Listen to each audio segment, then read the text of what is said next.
Hello students, मैं विवेक सिंह भदौरिया एक बार फिर से आपका स्वागत करता हूं अपने YouTube channel A1 coaching classes में।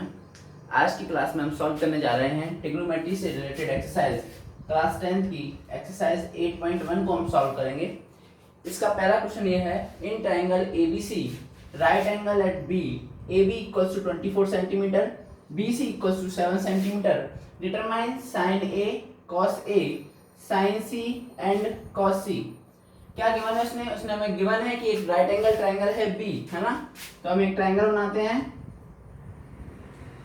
ये कोई राइट एंगल ट्रायंगल है बी, है ना, ABC ट्रायंगल है। उसने बोला राइट एंगल है एट एंगल बी, ठीक है। एंगल बी है वो क्या है, राइट एंगल है। आगे कह रहा है इसमें AB इक्वल्स टू 24 सेंटीमीटर, यानी ये वाली साइड उसने हमें गिवन है 24 centimetre. BC equals to 7 centimetre, यानी ये वाली साइड हमें गिवन है। ये वाली साइड हमें पता नहीं है, ठीक है ना। उसने हमें डिटरमाइन करने को बोला है, उसने हमें ट्रिग्नोमेट्रिक रेशियोज ऑफ एंगल निकालने को बोला है, साइन A cos A, यानी ट्रिग्नोमेट्रिक रेशियो में निकालने हैं पहले एंगल A के, कौन से, साइन और cos के, है ना। साइन A और cos A निकालना है, फिर हमें निकालना है साइन C और cos C, यानी ट्रिग्नोमेट्रिक एंगल्स निकालने हैं, एंगल C के निकालने हैं, ट्रिग्नोमेट्रिक रेशियोज निकालने हैं एंगल C के, जिसमें हमें साइन C और cos C को निकालना है। तो सबसे पहले हमें ट्रायंगल की, यानी ये निकालने के लिए हमारे पास परपेंडिकुलर, बेस और हाइट तीनों चीजें होना जरूरी है, ठीक है। तो हम सभी जानते हैं कि ये जो राइट एंगल बन रहा है, राइट एंगल के सामने वाली साइड जो होती है वो हाइपोटेन्यूस होती है। क्या होती है, हाइपोटेन्यूस होती है। तो सबसे पहले हमारे पास h की वैल्यू होनी चाहिए। तो हमारी h की वैल्यू के लिए हमारे पास हम जानते हैं पाइथागोरस थ्योरम। तो बाय द पाइथागोरस थ्योरम हम इसमें लगाएंगे तो हाइपोटेन्यूस का स्क्वायर इक्वल्स टू परपेंडिकुलर का स्क्वायर प्लस बेस का स्क्वायर। हाइपोटेन्यूस हमें निकालना है परपेंडिकुलर है हमारा 24, है ना, 24 का स्क्वायर प्लस बेस है हमारा 7, यानी 7 का स्क्वायर। या इसी को हम ऐसे लिख सकते हैं कि ये AC का स्क्वायर, क्या लिख सकते हैं हम इसको, AC का स्क्वायर इक्वल्स टू AB का स्क्वायर प्लस BC का स्क्वायर, ठीक है ना। ये भी लिख सकते हैं हम, ठीक है, लेकिन हम डायरेक्ट इसको शॉर्ट फॉर्म में अपने लिख रहे हैं, हाइपोटेन्यूस का square equals to perpendicular square plus का बेस स्क्वायर। इसको हम सॉल्व कर लेते हैं। h स्क्वायर इक्वल्स टू 24 का स्क्वायर कितना होता है 576 प्लस 7 का स्क्वायर कितना होता है 49। इन दोनों को हम ऐड करेंगे तो ऐड करके आ जाएगा 625। हमें यहाँ से h की वैल्यू मिल जाएगी। अगर हम 625 का स्क्वायर रूट निकालेंगे तो स्क्वायर रूट कितना आएगा 25 आएगा। तो यहाँ से हमें h की वैल्यू मिल गई 25, यानी जो हमारी थर्ड साइड जो थी AC, उसकी हमें वैल्यू मिल गई। AC की वैल्यू कितनी आ गई हमारी 25 सेंटीमीटर, ठीक है ना। बाकी दोनों हमारे पास ऑलरेडी गिवन है, BC और AB हमें गिवन है। अब हम बात करते हैं एंगल A की बात करें। अगर हम किसकी हम बात करें, अगर हम trigonometric ratios of angle A की बात करें, trigonometric ratios of angle A, अगर मैं एंगल A की बात करता हूँ, एंगल A में उसने मुझसे दो चीजें पूछी, एक पूछा है साइन A और एक पूछा है cos A। तो हम सभी जानते हैं कि साइन क्या होता है ना। तो साइन क्या होता है, ट्रिग्नोमेट्रिक रेशियो में साइन होता है P अपॉन H, यानी परपेंडिकुलर अपॉन हाइट, ठीक है ना, perpendicular upon height P upon H।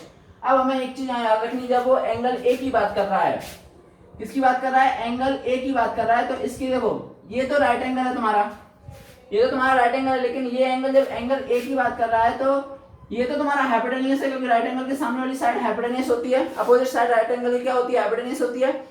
तो इसमें हमें बेस और परपेंडिकुलर तो ढूंढना पड़ेगा, बेस कौन सा है और परपेंडिकुलर कौन सा है।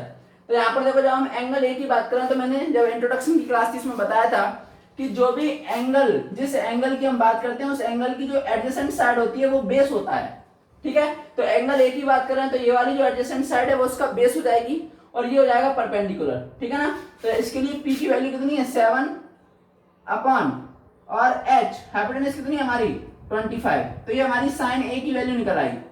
ऐसे ही हम बात करते हैं cos A की। जब हम cos A की बात करेंगे तो cos क्या होता है हमारा, cos होता है B अपॉन H, यानी बेस अपॉन हाइट, ठीक है ना, एंगल बेस अपॉन हाइपोटेन्यूस। अब cos A की जब बात कर रहा है तो cos A एंगल A ही है, तो यानी परपेंडिकुलर बेस जो हमने इसके लिए लिए वही लेने पड़ेंगे। तो जब परपेंडिकुलर है तो बेस इसके लिए कितना हो जाएगा, इसके लिए बेस है 24 और ये हो जाएगा तुम्हारा 25, ठीक है। ये तो हमने किसके लिए निकाल दिया, अभी हमने ये साइन के निकालने हैं, हमें किसके लिए, अब हमें एंगल C के लिए चाहिए। अब हमें साइन C और cos C भी निकालने हैं, ठीक है ना। तो अगर हम trigonometric ratios of angle C निकालेंगे, ट्रिगोनोमेट्रिक रेशियोज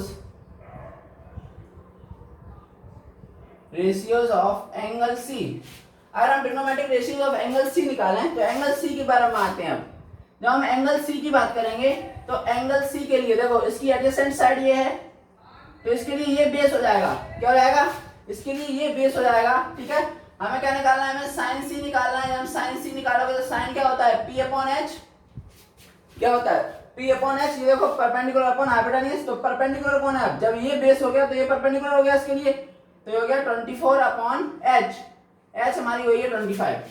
अब हमें निकालना है cos c, ये हमने निकाल ली, ये भी निकाल लिया, बचा cos c।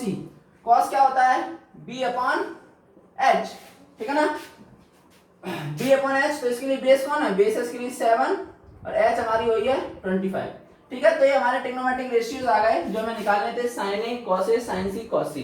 हाँ, बस निकालने में यही चीज याद रखनी पड़ती है कि किस कौन बेस है कौन परपेंडिकुलर है, क्योंकि जब जिस एंगल की बात करता है तो उसकी जो एडजेसेंट साइड होती है ना, एक तो परपेंडिकुलर, एक तो हाइपोटेन्यूज रहेगी और जो दूसरी एडजेसेंट साइड होती है वो उसका बेस होती है। ठीक है, तो उसके आधार पर जो बेस होगी बाकी बची हुई साइड क्या हो जाएगी, बाकी बची हुई साइड परपेंडिकुलर हो जाएगी। ये हमारा क्वेश्चन फर्स्ट था। देखते हैं क्वेश्चन नंबर सेकंड। इसका क्वेश्चन नंबर 2 है, in figure 8.13 find tan p minus cot r। ये हमें डायग्राम दिया हुआ है, इसमें हमें tan p minus cot r इसकी वैल्यू फाइंड करनी है। tan p minus cot r इसकी वैल्यू हमें फाइंड करनी है। इसकी वैल्यू हम तभी फाइंड कर पाएंगे जब हमारे पास tan p और cot r की वैल्यू होनी चाहिए।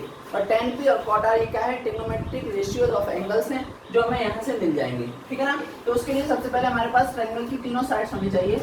ये राइट एंगल और उसके सामने वाली साइड जो ये हमारी हाइपोटेन्यूज है, लेकिन ये वाली दोनों साइड, ये वाली साइड हमारे पास है लेकिन ये वाली साइड क्यू आर नहीं है हमारी।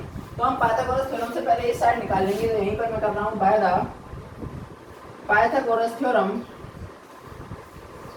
Bye the Pythagoras theorem. Pythagoras theorem क्या है, हमारी हाइपोटेन्यूज का square equals to perpendicular square plus का बेस स्क्वायर। और हाइपोटेन्यूज क्या है तुम्हारा, हाइपोटेन्यूज है तुम्हारा 13 का स्क्वायर इक्वल्स टू परपेंडिकुलर है 12 का स्क्वायर प्लस बेस यानी b हमें निकालना है, ये वाली साइड में निकालनी है। 13 का स्क्वायर 169, ये 144, b स्क्वायर। जब मैं इसको इस साइड ट्रांसफर करूंगा तो 169 माइनस का 144, यहाँ से तुम्हारा आ जाएगा 25 और 25 का स्क्वायर रूट क्या होता है, 25 का स्क्वायर रूट होता है 5, यानी ये तुम्हारी थर्ड साइड है। ये कितनी निकल आई, ये निकल आई तुम्हारी 5 सेंटीमीटर। तीनों साइड्स हमारे पास ट्रायंगल किया है। अब हम आसानी से tan p और cot r की वैल्यू निकाल सकते हैं। तो सबसे पहले tan p अगर हम निकालें, tan p है ना, एंगल p के लिए हम निकालना है, तो एंगल p यानी हमारा ये वाला एंगल। ठीक है, p क्या होता है, tan p यानी tan क्या होता है, tan हमारा होता है p अपॉन b यानी परपेंडिकुलर अपॉन बेस होता है, p अपॉन b होता है परपेंडिकुलर अपॉन बेस होता है। तो इसके लिए हमारे पास परपेंडिकुलर बेस होने चाहिए। तो एंगल P के लिए कौन परपेंडिकुलर और कौन बेस है हम निकालेंगे यहाँ से। तो एंगल P की बात कर रहा है तो ये तो हाइपोटेन्यूज है और इसकी जो एडजेसेंट साइड है ये वाली, ये तुम्हारी हो जाएगी बेस। ठीक है, तो बेस हो गया 12 और बची हुई साइड ये क्या हो जाएगी तुम्हारी, परपेंडिकुलर हो जाएगी। यानी P की वैल्यू तो तुम्हारी आ गई 5 है ना, परपेंडिकुलर 5 है और बेस कितना है 12, तो तुम्हारी tan P की वैल्यू आ गई। ऐसे ही हमें cot r की वैल्यू निकालनी है, तो cot r की वैल्यू हम निकालेंगे। तो cot में हम एंगल r की बात करेंगे। हम जानते हैं कि tan और cot एक दूसरे के अपोजिट होते हैं, उल्टे होते हैं, इसलिए ये हो जाएगा p अपॉन b, तो ये हो जाएगा तुम्हारा b अपॉन p। ठीक है, अब एंगल r के लिए कौन बेस है और कौन परपेंडिकुलर है। तो एंगल r की बात हो रही है, जब एंगल r की बात हो रही है, ठीक है, तो ये वाली इसकी जो एडजेसेंट साइड है ये क्या हो जाएगी, बेस हो जाएगी। और ये क्या हो जाएगा, ये क्या हो जाएगा, ये हो जाएगा परपेंडिकुलर। तो बेस की वैल्यू क्या है 5 और इसकी वैल्यू कितनी है 12। हमें फाइंड क्या करना है, हमें फाइंड करना है tan p माइनस का cot r। ठीक है ना, putting the value of tan p minus cot r, value put करते हैं tan p की वैल्यू क्या है 5/12, तो 5/12 माइनस cot r की भी वैल्यू क्या है 5/12, ये आपस में कैंसिल आउट, आंसर क्या आ जाएगा हमारा 0, हमारा आंसर आ जाएगा। ठीक है, यही इसमें हमें फाइंड करना था। ठीक है।